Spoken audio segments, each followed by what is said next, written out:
प्रिय बंधू भगिनीनो, मी father doctor Patrick Marcelin D'Souza. आज मी योहानकृत शुभवर्तमान अध्याय 12 वचन 20 ते 33 येशूने त्याच्या मृत्यूची भविष्यवाणी केली या विषयावर मनन करत आहे. हा उतारा गुगलवर उपलब्ध आहे. कृपया हा उतारा संपूर्णपणे वाचा, म्हणजे तुम्हाला हे मनन अधिक चांगल्या प्रकारे समजेल. योहानच्या शुभवर्तमानातील या उतार्यात योहानने येशूच्या मृत्यूबद्दलची भविष्यवाणी सांगितली आहे. येशू आपल्या शिष्यांना सांगतो की गव्हाचा एक दाणा जमिनीवर पडून मेल्याशिवाय ते फक्त एकच बी उरते, पण तो मेला तर अनेक बिया निर्माण होतात. त्याच्या दुःखाचा, मृत्यूचा आणि पुनरुत्थानाचा अर्थ आणि महत्त्व स्पष्ट करताना येशू म्हणतो की जो कोणी आपल्या जीवनावर प्रेम करतो तो ते गमावेल, तर जो कोणी या जगात आपल्या जीवनाचा द्वेष करतो तो ते अनंतकालच्या जीवनासाठी राखील. त्याला कोणत्या प्रकारचा मृत्यू येणार होता याचे स्पष्टीकरण देताना येशू म्हणाला, जर मला पृथ्वीवरून उंच केले तर मी सर्व लोकांना माझ्याकडे आकर्षित करीन. योहान सांगतो, आता जे लोक सणात उपासना करायला गेले होते त्यांच्यामध्ये काही हेल्लेनी होते. ते गालिलातील बेथसैदा येथील फिलिप्पाकडे विनंती करून म्हणाले, महाराज, आम्हाला येशूला भेटायचे आहे. फिलिप अंद्रियाला सांगायला गेला. अंद्रिया आणि फिलिप यांनी येऊन येशूला सांगितले. योहान 12:20-22. आता काही हेल्लेनी लोकांना येशूला भेटायचे होते, म्हणून फिलिप आणि अंद्रिया यांनी त्या हेल्लेनी लोकांना येशूला पाहण्यास मदत केली. आम्हा सर्वांना येशूकडे लोकांना आणण्यासाठी बोलावण्यात आलेले आहे.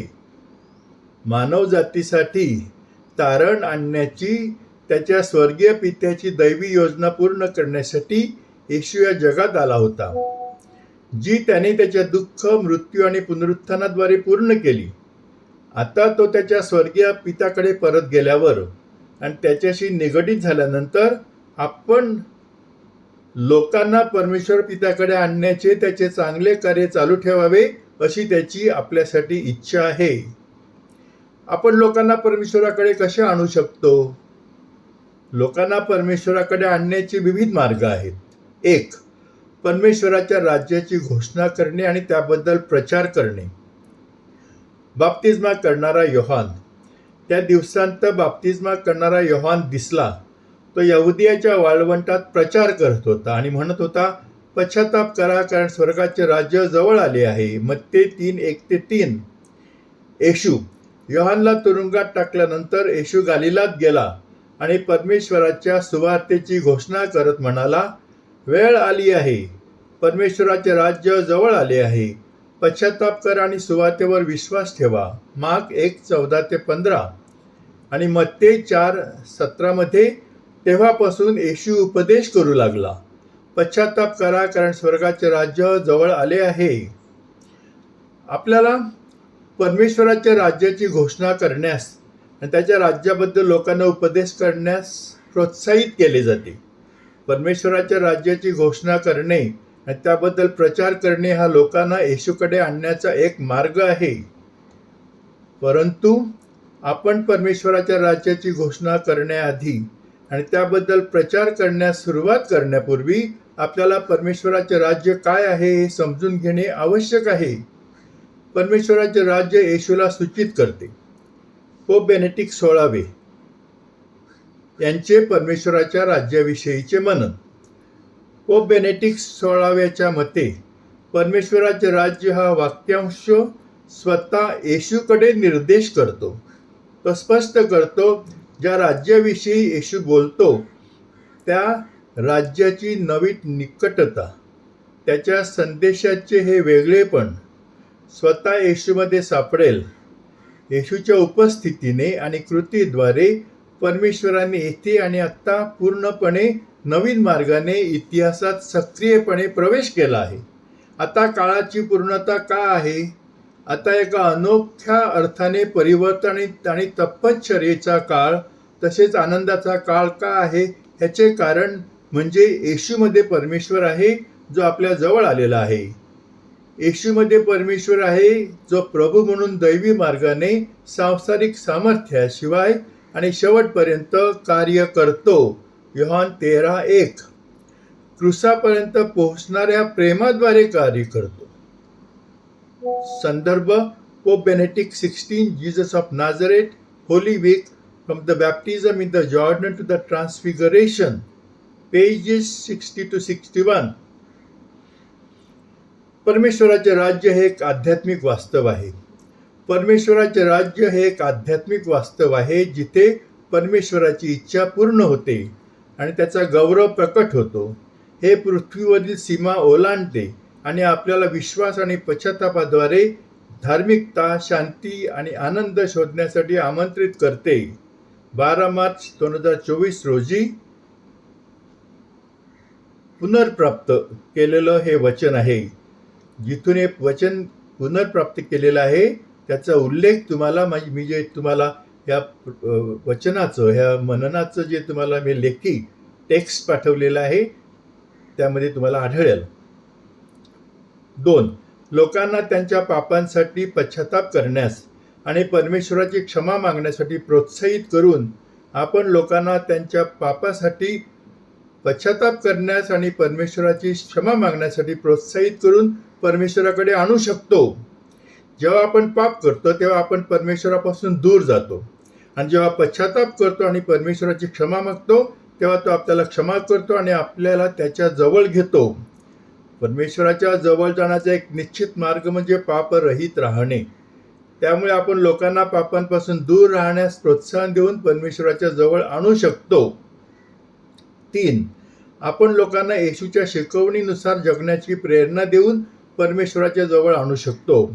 आपण जिथे आहोत तिथे येशूची शिकवण पसरवण्याचा आपला सतत प्रयत्न असायला हवा.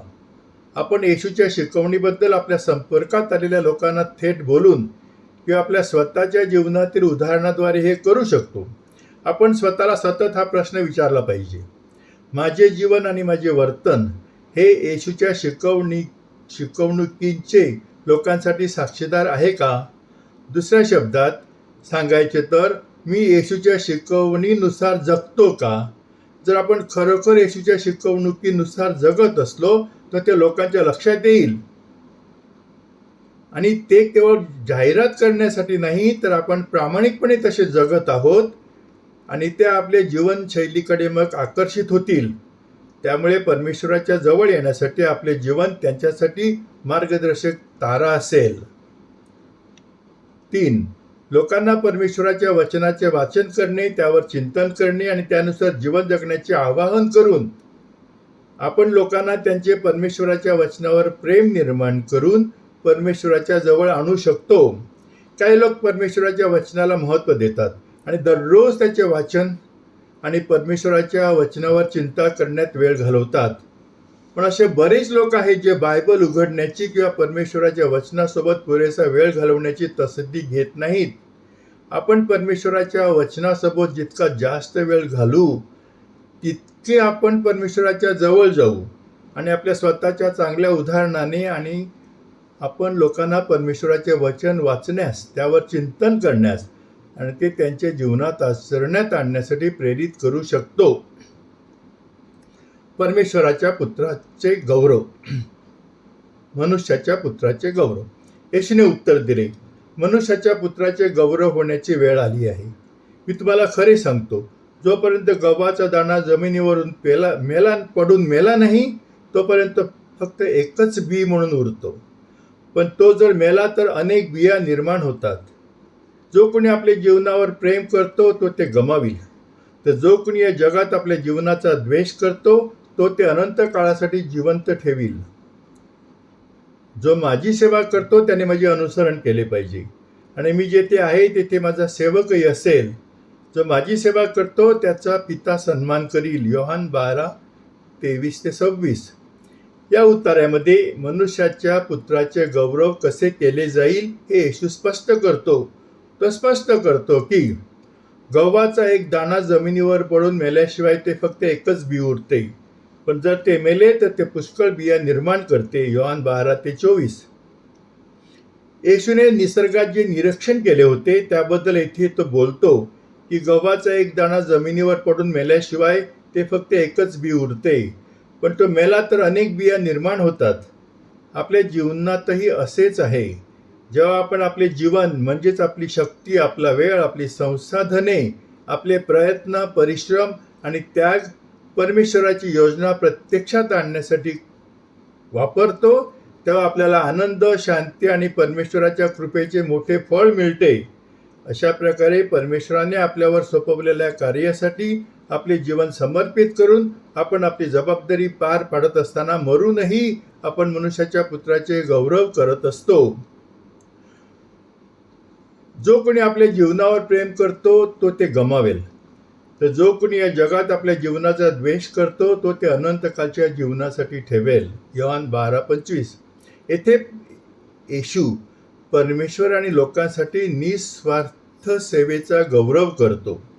जे स्वतःच्या सुखाचा, फायद्याचा आणि समृद्धीचा विचार करतात ते शाश्वत जीवनापासून दूर राहतील, परंतु जे आपल्या जीवनाचा तिरस्कार करतात ते आपले जीवन अनंत काळासाठी राखून ठेवतील. इथे आपल्याला आपल्या जीवनाचा द्वेष करणे म्हणजे आपल्या जीवनाचा तिरस्कार करणे किंवा ते असह्य झाले आहे म्हणून आपला जीव सोडण्याची इच्छा धरणे असा साहित्यिक अर्थ नाही. आपल्या जीवनाचा तिरस्कार करणे म्हणजे आपण आपल्या स्वतःच्या जीवनाला आणि त्याच्या सुख समृद्धीला चिकटून राहू नये, परंतु आपल्या जीवनाचा आणि आपल्या सर्व चांगल्या गोष्टींचा त्याग करताना आपण आपल्या सर्व सुख सुविधांचा त्याग करण्यास तयार असले पाहिजे. दुसऱ्या शब्दात सांगायचे म्हणजे आपल्याला किती त्रास, दुःख आणि त्याग सहन करावा लागला तरी आपण परमेश्वराची आणि त्याच्या लोकांची सेवा करण्यासाठी नेहमी तयार असले पाहिजे. जरी ते करताना आपल्याला मृत्यूला सामोरे जावे लागले तरीही. जो माझी सेवा करतो त्याने माझे अनुसरण केले पाहिजे आणि मी जेथे आहे तेथे माझा सेवकही असेल. जो माझी सेवा करतो त्याचा पिता सन्मान करील. योहान 12:26. आपण मनुष्याच्या पुत्राची सेवा करून आणि त्याचे अनुसरण करून त्याचे गौरव करू शकतो. येशूचा खरा अनुयायी तो आहे जो नेहमी येशूचे अनुसरण करतो आणि त्याच्या शब्द आणि कृतींद्वारे त्याची सेवा करतो. आपण आपल्या जीवनावर सतत चिंतन केले पाहिजे आणि आपले शब्द आणि कृती मनुष्याच्या पुत्राची सेवा करतात किंवा त्या आपल्याकडून अपेक्षित असलेल्या शब्द आणि कृतींच्या विरुद्ध आहेत याची खात्री करणे आवश्यक आहे. येशूने ज्यासाठी त्याच्या स्वर्गीय पित्याने त्याला या जगात पाठवले होते ती त्याच्या स्वर्गीय पित्याची योजना पूर्ण करून त्याच्या स्वर्गीय पित्याचे गौरव केले आहे. येशू म्हणाला, आता माझा आत्मा अस्वस्थ झाला आहे आणि मी काय बोलू? स्वर्गीय पित्या मला या घडीतून वाचव? नाही, याच कारणासाठी मी या जगात आलेलो आहे. योहान 12:27. येशूला माहीत होते की त्याची वेळ आली आहे ज्या क्षणी त्याला प्रचंड दुःख सहन करावे लागेल, त्याचा वधस्तंभ वाहून घ्यावा लागेल, वधस्तंभावर खेळलेल्या वेदना सहन कराव्या लागतील आणि नंतर त्याचा आत्मा त्याच्या स्वर्गीय पित्याच्या हाती सोपवावा लागेल. तो कबूल करतो की त्याचा आत्मा त्रासलेला आहे, परंतु तो त्याच्या पित्याला त्याच्या या घडीतून वाचवण्यास सांगण्यास तयार नाही, कारण त्याला याची जाणीव होती की त्याला या घडीला समोर जावे लागेल आणि सर्व दुःख सहन करावे लागेल आणि शेवटी मरावे लागेल. म्हणूनच तो म्हणतो, या कारणासाठीच मी या जगात आलो आहे. योहान 12:27. म्हणूनच परमेश्वराला या क्षणापासून वाचवण्याची विनंती करण्याऐवजी तो त्याला म्हणतो, पिता तुझ्या नावाचा गौरव करा. योहान 12:28. तेव्हा स्वर्गातून एक वाणी आली, मी त्याचे गौरव केले आहे आणि ते पुन्हा गौरव करीत. तेथे जमलेल्या जमावाने ते ऐकले आणि गडगडाट झाल्याचे सांगितले. इतरांनी सांगितले की एक देवदूत त्याच्याशी बोलला. येशू म्हणाला, हा आवाज तुमच्या फायद्यासाठी होता, माझ्या नाही. योहान 12:28-30. स्वर्गातून वाणी झाली, मी त्याचे गौरव केले आहे आणि ते पुन्हा गौरव करीन. परमेश्वराने त्याच्या नावाचा गौरव केला आहे हे येशूला माहीत होते, पण तरीही तो म्हणाला, पिता तुझ्या नावाचा गौरव करा. योहान 12:28. खरे तर ही येशूने त्याच्या स्वर्गीय पित्याला त्याच्या नावाचा गौरव करण्यासाठी केलेली प्रार्थना नव्हती. त्याऐवजी ही त्याच्या स्वर्गीय पित्याबद्दल त्याच्या कृतज्ञतेची पावती आणि अभिव्यक्ती होती. गडगडाट झाला असे म्हणणाऱ्या लोकांना येशूने असे का सांगितले? हा आवाज तुमच्या फायद्यासाठी होता, माझ्या नाही. योहान 12:28-30. स्वर्गातून आलेल्या वाणीविषयी लोकांचा गैरसमज झाला होता. स्वर्गातून आलेल्या आवाजाने असा संदेश दिला होता की स्वर्गीय पित्याने त्याच्या नावाचा गौरव केला होता, परंतु त्यांचा त्या वाणीविषयीचा मेघगर्जना या देवदूताने बोललेलं म्हणून गैरसमज झाला होता. परमेश्वराने दिलेल्या संदेशाचा आपणही अनेक वेळेला गैरसमज करून घेतो आणि त्याकडे दुर्लक्ष करतो.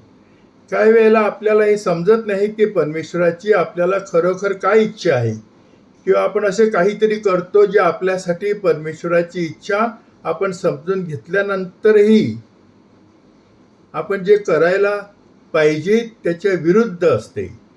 परमेश्वराने आपल्याला दिलेला संदेश आपण नीट ऐकला पाहिजे आणि त्याला सकारात्मक प्रतिसाद दिला पाहिजे.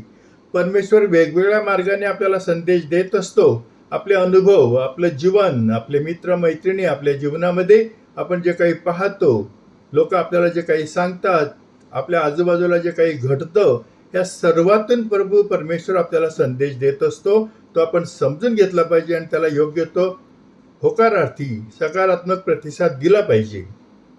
आता या जगाच्या न्यायाची वेळ आली आहे. आता या जगाचा राजपुत्राला घालवले जाईल आणि जेव्हा मला पृथ्वीवरून वर उचलले जाईल तेव्हा मी सर्व लोकांना माझ्याकडे आकर्षित करीन. त्याला कोणत्या प्रकारचा मृत्यू येणार आहे हे दाखवण्यासाठी येशूने असे म्हटले आहे. योहान 12:27-33. येशूला त्याच्या मृत्यूच्या प्रकाराची जाणीव होती आणि त्यासाठी तो तयार होता. त्याचा वधस्तंभावरील मृत्यू व्यर्थ जाणार नाही हे त्याला चांगलेच माहीत होते. त्याला ठाऊक होते की त्याच्या वधस्तंभावरील मृत्यू खूप मोलाचा असेल आणि म्हणून तो ठामपणे म्हणतो, जेव्हा मी पृथ्वीवरून उचलला जाईल तेव्हा सर्व लोकांनी मी माझ्याकडे आकर्षित करीन. आपण देखील विश्वास ठेवला पाहिजे की आपले सर्व प्रयत्न, संकटे, आपल्या परीक्षा आणि क्लेश, आपले दुःख आणि आपल्यासाठी परमेश्वराची इच्छा पूर्ण करत असताना आपल्याला कदाचित ज्या मृत्यूला सामोरे जावे लागेल ते सर्व व्यर्थ जाणार नाही, परंतु परमेश्वराच्या नजरेत त्याचे मोल खूप असेल. प्रिय बंधू भगिनींनो, माझं हे वचन, माझं हे मनन तुम्ही चांगल्या प्रकारे प्रेमाने आणि शांततेने ऐकून घेते त्याबद्दल आभारी. कृपया हे मनन तुमचे नातेवाईक, मित्र, मैत्रिणी आणि इतर ग्रुप्सना पाठवा की जेणेकरून त्यांचाही फायदा होईल. आणि या मननाविषयी तुम्हाला जर काही सूचना करायच्या असतील तर माझ्या व्हॉट्सअप क्रमांकवर जाऊन मला तुम्ही बोला माझ्याशी किंवा लिहा. माझा व्हॉट्सअप नंबर आहे 7030447934 आणि माझं एक यूट्यूब चॅनल आहे, त्याचं नाव आहे फादर डॉक्टर पॅट्रिक डिसूजा. त्यावर मी वेगवेगळ्या प्रकारचे व्हिडिओ अपलोड करत असतो. या व्हिडिओचा तुम्हाला फायदा होईल. माझ्या यूट्यूब चॅनलला सबस्क्राईब करा, पुरस्कृत करा आणि इतरांनाही विनंती करा माझ्या यूट्यूब चॅनलला पुरस्कृत करण्यासाठी. आणि मी तुझ्यासाठी प्रार्थना करतो, हे प्रभू परमेश्वरा, जी लोक माझे मनन ऐकत आहेत आणि इतरांना पाठवत आहेत त्यांच्यावर तुझा भरपूर आशीर्वाद दे. त्यांना आनंदामध्ये, शांतीमध्ये आणि प्रेमामध्ये ठेव. त्यांच्या सर्व इच्छा आकांक्षा तुझ्या इच्छेप्रमाणे पूर्ण कर. ही प्रार्थना मी मोठ्या विश्वासाने तुझ्याकडे करतो. आभारी.